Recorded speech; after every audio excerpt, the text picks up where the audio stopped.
Hello, celestial beings. How are you doing? How is it going? How is 2026 shaping up for you so far? I know it's been intense. It's been crazy. I'm hoping that the astrological updates that I provide are sort of helping to prepare you for all the things that are happening, even if, watching them unfold is not easy, that they're kind of like those weather reports that are preparing you. So, okay, it's going to rain. I need to bring my umbrella. I know for me, I have been experiencing, especially February as we came into the fire horse, and of course, the Saturn-Neptune conjunction in Aries. I have been feeling it on a very personal level. Just came off of a crazy travel schedule and am a little under the weather. But anyway, let's start talking about March. What to expect, and then we'll also have a tarot spread to support you through this time. And hi, if you didn't know, it's me, Mel, aka Pocket Mystic, and I am on a mission to make mysticism more accessible and supportive through tarot readings, astrological updates, and guided meditations that fit seamlessly into your schedule. So, like I said, we'll be talking about the upcoming astrology for the month of March, the themes that we'll be seeing, and then we'll have a collective tarot reading to help support you working with these themes. But as always, I kind of want to ground us in the energy that we're coming into the month with. So officially, we're in the year of the fire horse. Welcome. And remember, this year is all about either pushing forward or being dragged, right? We are driving or we are being dragged. And then, of course, astrologically, we have Neptune that went into Aries at the end of January. So Neptune, the planet of illusion, spirituality, dreams, intuition, which is really a planet that affects us as a collective, has moved into Aries. And Aries is the first sign of the zodiac, of course, and it is a sign that is all about selfhood, self-starting, initiation. So on a collective level, we're sort of reframing our sense of spirituality, our sense of what is possible, our dreams.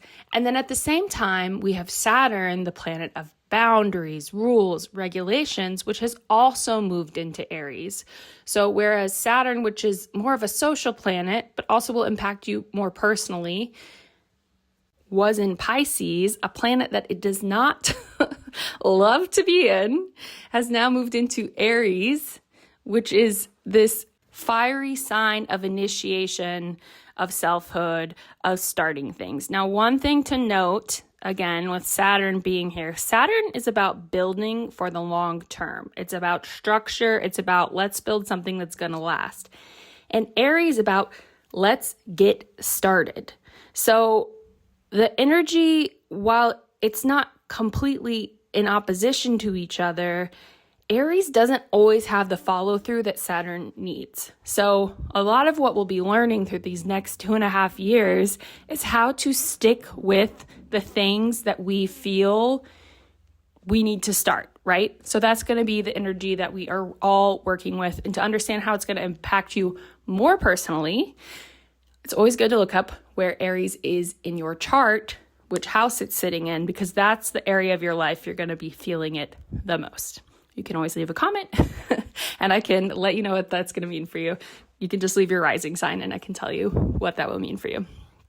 And then, of course, we have the conjunction of these two, Saturn, boundaries, Neptune, illusion, coming together in this exact conjunction, which happens about every 36 years.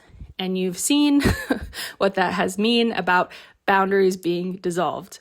Of course, this energy is still going to be with us. So we had sort of this intense moment, but it doesn't mean that energy just goes away because they're no longer exactly conjunct, right? We're still going to be dealing with this energy until Saturn leaves Aries and moves into Taurus. But that's in 2.5 years. So we're not talking about that now. And of course, as always, we need to talk about Pluto in Aquarius, which is a 30-year sign. So this is going to be happening for a long time. But when Pluto is in Aquarius, it is about bringing secrets to life to support the collective. And you're obviously seeing that and feeling that. And then if you didn't already know, now you know we are currently in Mercury retrograde in Pisces. Mercury already doesn't do great in Pisces, right? Mercury is about communication and the mind, and Pisces is this water feeling sign. And so now it's going retrograde here. So just double, triple check all of your communication, all of your calendar invites. Just be patient with yourself with those things. And also just wait to respond. Okay, give yourself 24 hours if you need. So that's sort of what we're coming into March with. All right. Then on March 2nd, we have Mars, which is like the planet of action, initiation, moving into Pisces. Now, Mars is like a fiery planet. It is the ruler of Aries. And while we might think, okay, Pisces, water sign, deep intuitive feeling, they might not go well together. It's kind of like a stream that Mars can glide on. You know, it can help it move forward with less friction, let's say. So it's not necessarily a bad thing, but you are going to feel this. You're going to feel the way that you take action, your motivation is kind of changing. And it might feel a little disorienting, a little confusing, but you're going to feel probably more forward progress than you did when it was in Aquarius. And then on March 3rd, we have the lunar eclipse in Virgo. So, you know, one big theme that we're dealing with for the first part of 2026, right, is stepping into the new, stepping into fire and air and out of the old, earth and water. And we're going to keep playing with that tension. There's things in the earth and water that we need to revisit that are not ready to let go, you know, that we still need to deal with.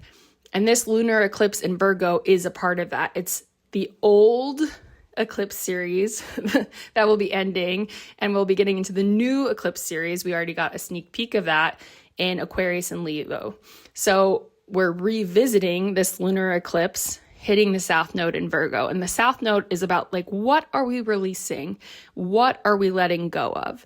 And with it in Virgo, again, check where Virgo is in your chart, which house it's in, because that's going to tell you what it means most for you.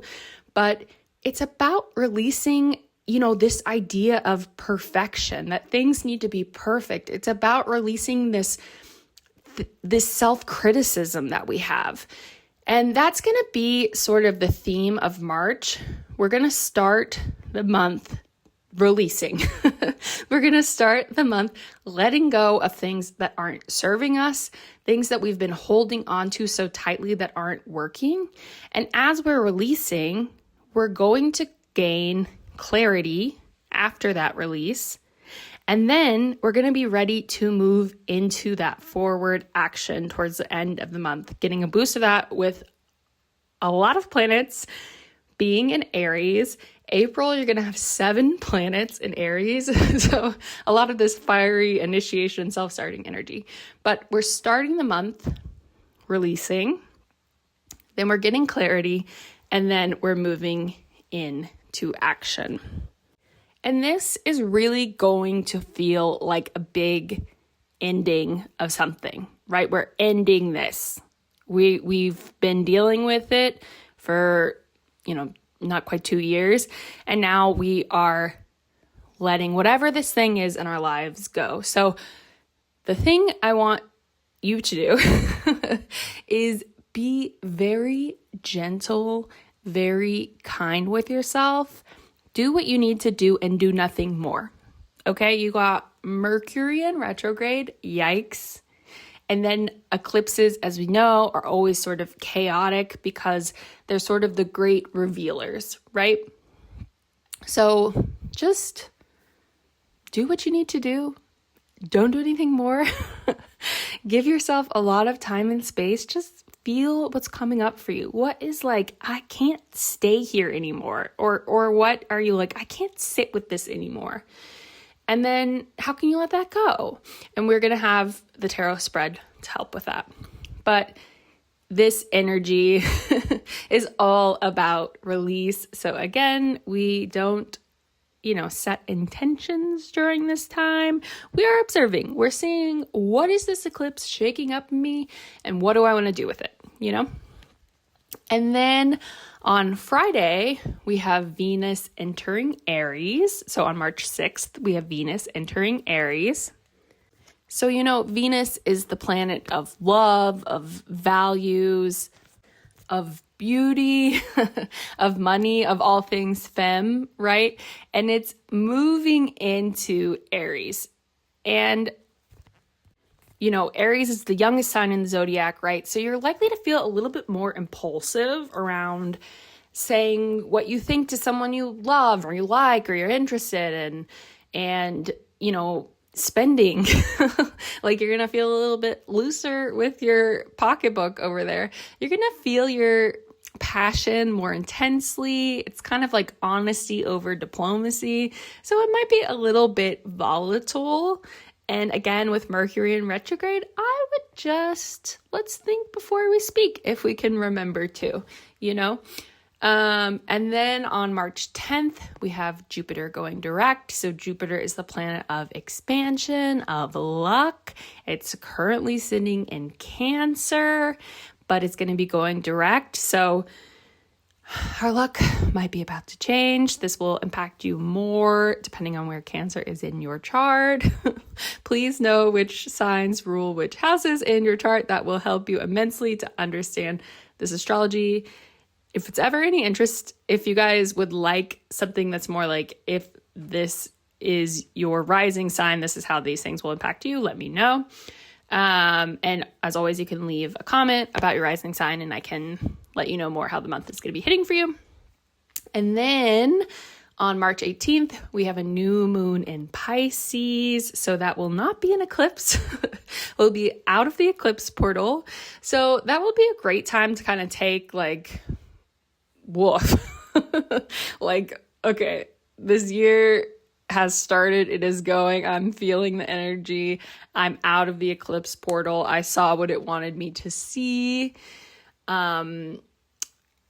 Mercury in retrograde always shows us things that aren't working. And let me reassess and let me plant my new intentions. And it's going to be perfect. And you're going to get a boost because on March 20th, we have the spring equinox, right? We have the sun going into Aries, and that's the astrological new year. So if you're kind of feeling so far this, Gregorian calendar new year has been a wash and I'm not into it, no worries. We got this new moon in Pisces to reset. We've got this spring equinox, the actual astrological new year to reset. So I'll be doing a video combining the new moon in Pisces and the spring equinox and how to work with them. But just know if you're kind of ooh, this is not been great, or you're feeling a little stuck, not excited, don't worry. We have a fresh start coming. It's going to be exciting. And also on March 20th, we get Mercury going direct. So it's going to be this really amazing, really powerful, really great reset time. So if everything's felt rough so far, don't worry. As Miss Doubtfire says, help is on the way, dear. So we have Mercury going direct on March 20th. Amazing. The other sort of exciting boost we're going to get is going to happen on March 28th when we have Saturn sextiling Pluto. And so this is going to offer us sort of a long-term opportunity to restructure, to transform, to empower areas of our life.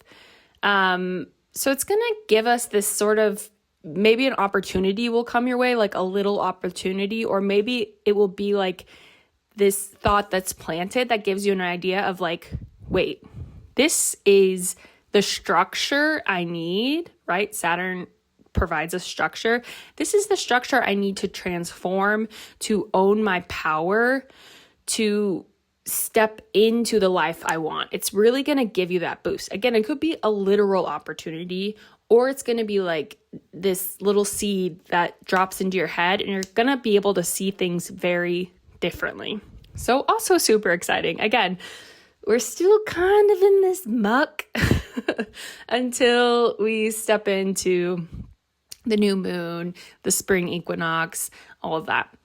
And then finally on March 30th, we have Venus, the planet we just talked about, our planet of love, our planet of beauty, our planet of all things femme, of values, entering Taurus, which it rules. So Venus loves to be in Taurus.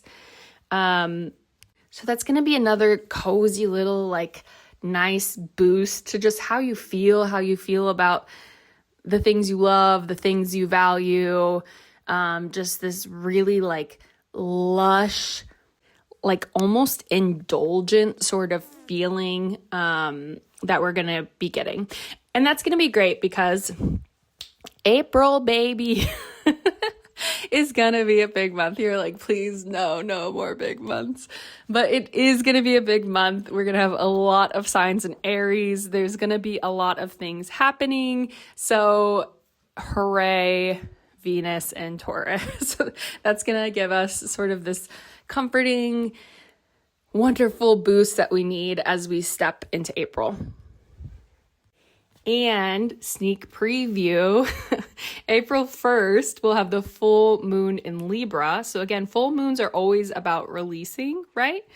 And Venus also rules Libra. So there's going to be this very powerful Venusian energy going on. It's, at its prime in Taurus, and then we have the full moon in Libra. So we're going to be able to release things that are preventing us from really like owning our birthright of pleasure. Won't that be nice? I'm here for that. So anyways, there's going to be a lot of Venusian energy around that time before we start getting that pow, pow, pow, pow, pow around April 9th when Mars enters Aries. So enjoy it. Like at the end of March, maybe schedule yourself a massage or a spa day or something like that. Okay, so that's the astrology for the month. And now we're going to do a collective tarot spread to help support you with this energy. So as I said, the first part of the month, right, is about releasing. That release is going to bring us clarity. And then that clarity is going to give us the courage to act. And we're going to be feeling this energy, this push, the pull of the year of the fire horse. So our collective tarot spread, we're going to do 7 cards. And I'm pulling this for the collective. But if you want a more personal reading, you can pull these for yourself. And you can also, if you pull them for yourself and you don't know what they mean, you can comment them below and I will let you know. So for card 1, we have what is ready to be released. What pattern, attachment, identity, or expectation has expired? Goodbye, time to go. You probably already know the answer to this because you've already been feeling it, but that's okay. We're going to pull the card and you're going to no in a way that you can't deny. Okay. And then card 2, why is it hard to let go of this? Like I said, you probably know what it is, so why aren't you letting go? What's the emotional hook? What's the fear? What's the ego story? And then card 3, what truth becomes visible once I release it? This is our clarity card. This is the fog lifting. Card 4, what is asking for decisive action? Not, I'm going to do this when I'm ready, but I need to do this right now. This is going to be like me jumping in so I can swim. Card 5, where am I hesitating? What's my self-sabotage? What perfectionism, which we're hopefully going to be releasing, right? With this lunar eclipse in Virgo. What's waiting for permission? Where am I waiting for permission? And then card 6, what does aligned action look like? What does it look like for you when you're taking action that is aligned for what you're trying to call in? And then card 7, what is the outcome if I move with courage this month? Like, what are we going to get out of releasing this thing we're afraid to let go of, or we feel attached to, and moving forward into the action? What do I get out of that? Like, why would I do it? So I'm going to pull the cards. Okay. It's funny because I always have an idea in my head of what the cards will be, and then the cards are like, no, here's what we're doing. Okay. So for card 1, what is ready to be released, we have the Fool, which is interesting, but we're not letting go of our innocence. We're not letting go of our sort of excitement, our, hopefulness, the way we view the world, our impulsive optimism. We're not letting go of that. We're letting go of our fear of starting. We're letting go of this idea that I can't be new at something again. Like, I can't take a risk. I can't do something where I don't know, how it's going to work out. We are releasing that. We are jumping in with full faith and with intentional courage. Again, this isn't escapism. We're not just saying, oh, let me start here and see how it goes and maybe it'll work out and I'm being irresponsible. We're not doing that. We're saying, you know what? I'm ready to start this journey. I know I have things I'm going to have to learn. I'm going to be practical about how I'm starting it. Like, this isn't quit your job unless that's what you're supposed to do. This is like, okay, let me start on this so that when it's time to make the full leap, I'm ready. I've at least started. But why is it hard to let go of? Well, we got the Nine of Swords, which is always, when I get this card, even though I always know when I'm going to get it. So it's hard to let go of because we have these mental loops telling us all of these narratives about what's going to happen if it goes wrong, why you shouldn't take the leap, why you shouldn't start this new beginning, and you're going to look like a fool, and you're going to lose everything, and you're going to regret this, and you're going to suffer mentally by hoping and taking initiative towards something new. But you're not. You're not going to do that. You know what you want to bring into your life. You know how to take the Saturnian energy and create a plan for things to last, even if at the beginning you're just experimenting and you're failing and you're figuring it out, right? And then card 3, what's the clarity that's emerging? We have the Four of Cups. So you're already looking for something else, right? Like, you have these 3 of Cups, you don't want them. You're waiting for that magical 4th cup to appear. So the clarity that's emerging is kind of like, I'm already checked out of this thing that I haven't released fully. I'm already dissatisfied. I'm already bored. And the clarity that will emerge is what you don't want anymore, so that you can define what you do want to move forward with.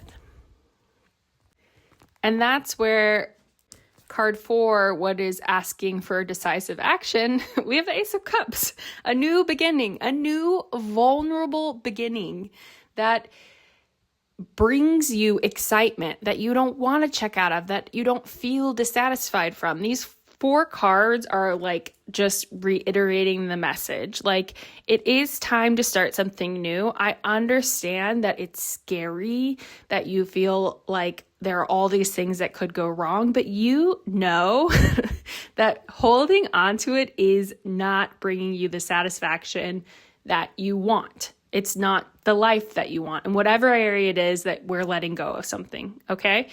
And it's time to dig into that new beginning. Even if you don't have it all figured out, even if it feels vulnerable, that is going to bring you so much more satisfaction. That is going to fill your cup, so to speak.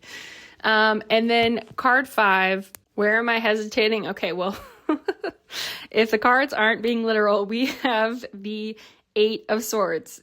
Literally, we're hesitating, thinking we're stuck, but we're the only one keeping ourselves stuck, right? We can easily untie the things that bind us. We can take off this blindfold.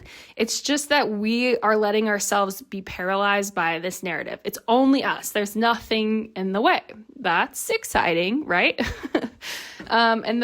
What does aligned action look like? Card 6, we have the Devil. Now, this aligned action, so again, we have the Devil meditation, which helps you to see what you are attaching yourself to that is ready to be released. So a little on the nose, if you will. But also, so we're releasing, right? We're releasing what doesn't serve us. We're seeing this thing that feels attached to me is not attached. I can get rid of it at any point. And then the devil is Saturnian energy. So the aligned action is like, look, you're scared to start something new. You're scared about what goes wrong. You're scared about not knowing how to do it, not having full competence in it yet because it's new. And so we are going to dig into the Saturnian energy and we are going to create a plan. Okay, I don't know. So let me figure out where I'm going to start. Let me sketch it out, knowing that it's going to get revised along the way. But if I create this plan for myself, it starts to quiet some of those 9 of Swords and 8 of Swords fears and feeling stuck, because you at least have a draft to work with. So you're going to create a plan for this new thing that we're starting, right? And then card 7, what do we get for our courage? We get the 7 of Wands. Heck yes, we get strength.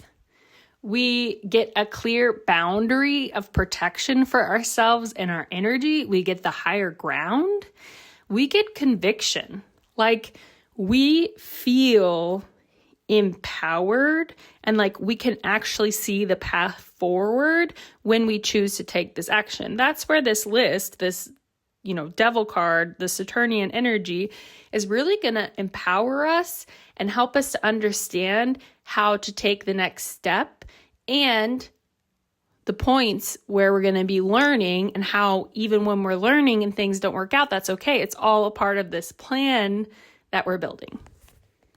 And the 7 of Wands is like mature fire energy. So, we're coming into this season of Aries, and, for part of it, a lot of the planets will be at the very early degrees of, the first decan of Aries, which is not mature.